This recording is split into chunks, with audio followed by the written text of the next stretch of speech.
নেপালের রাজধানী কাঠমান্ডুতে রাজতন্ত্রের প্রতি সমর্থন জানিয়ে রাস্তায় নেমেছেন হাজারো মানুষ। সাবেক রাজা জ্ঞানেন্দ্র শাহের প্রতি সংহতি জানাতে গত রবিবার ত্রিভুবন আন্তর্জাতিক বিমানবন্দরের সামনে জড়ো হন প্রায় 10,000 সমর্থক। সমবেত জনতা বলছেন, বর্তমান প্রজাতন্ত্র ব্যবস্থা ব্যর্থ। তারা দাবি করছেন, নেপালের রাজনৈতিক স্থিতিশীলতা ও অর্থনৈতিক উন্নয়নের জন্য রাজতন্ত্র পুনর্বহাল করা প্রয়োজন।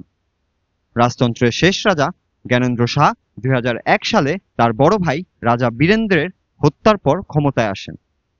তবে 2008 সালে নেপালের 240 বছরের পুরনো হিন্দু রাজতন্ত্রকে বিলুপ্ত করার বিষয়ে দেশটির পার্লামেন্টে ভোট হয়। ভোটে রাজতন্ত্র বিলোপের পক্ষে রায় এলে রাজা জ্ঞানেন্দ্র পদত্যাগ করেন।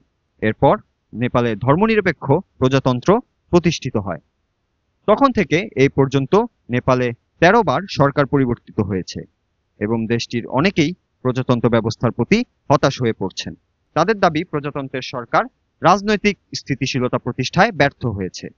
অর্থনীতির নাজুক অবস্থা এবং ব্যাপক দুর্নীতির জন্য প্রজাতন্ত্রকে দায়ী করছেন নেপালের মানুষ।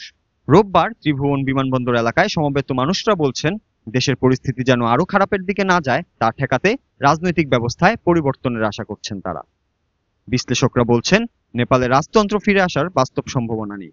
জনগণের হতাশা থেকেই এই ধরনের আন্দোলন দেখা যাচ্ছে। রাজতন্ত্রের ফিরে আসা সম্ভব কিনা তা নিয়ে বিতর্ক থাকলেও স্পষ্টতই নেপালের জনগণের বড় একটি অংশ এই ব্যবস্থার প্রতি তাদের আস্থা প্রকাশ করেছেন।